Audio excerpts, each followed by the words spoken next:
Ladies and gentlemen, welcome to Chanel Jasmine, the best novel Chanel for romantic stories. Hai guys, selamat datang di channel Jasmine, channel terbaik untuk menyimak novel-novel romantis. Mohon dukung channel ini dengan subscribe, like dan share video-video yang ada di channel ini. Terima kasih.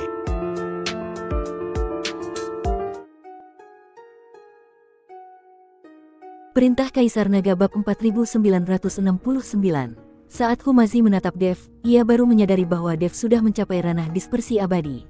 Kau sudah mencapai ranah dispersi abadi, katanya terkejut, dan bahkan si Urui pun ikut terkejut, berkata, Tuan Chen, hanya dalam waktu lebih dari sebulan, tak disangka kau sudah menembus ke ranah itu.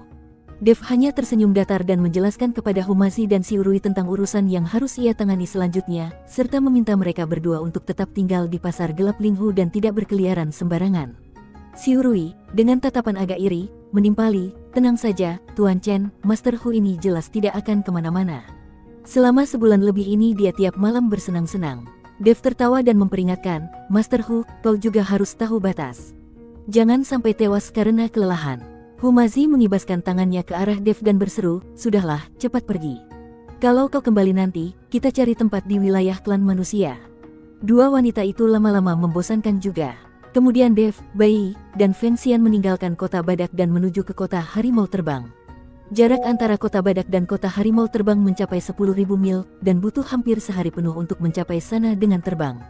Ketika mereka tiba dan Dev melayang di udara, ia menyadari bahwa meskipun ukurannya tidak sebesar kota Badak, kota Harimau Terbang terdiri dari puluhan kota besar dan kecil yang mengelilingi istana wali kota yang berada di pusat, menjadikannya jauh lebih aman dibandingkan kediaman wali kota Niueng di kota Badak.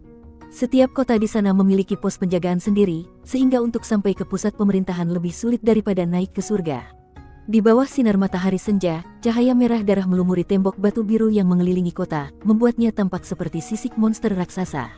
Melihat itu, Dev menggerakkan energi abadi di lengan bajunya, berjaga-jaga sebagaimana pepatah mengatakan, jangan berniat jahat pada orang, tapi tetap waspada. Ketika mereka tiba di pos penjagaan pertama, 3 aura tersembunyi segera mengunci mereka. Seorang penjaga berzirah besi menghadang mereka dan berseru, berhenti. Kota Harimau Terbang dalam status siaga.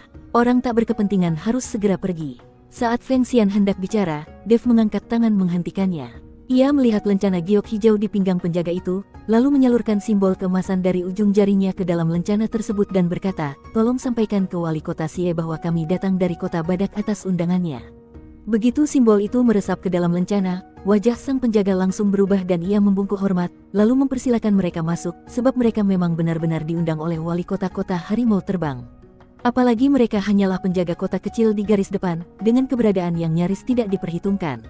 Bai pun berbisik pelan, menantu bijak, simbol itu, Dev menjawab ringan, Niueng yang memberitahuku.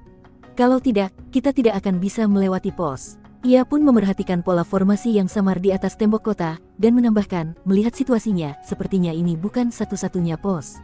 Benar saja, ketika mereka tiba di kota ketiga, gerbangnya tertutup rapat.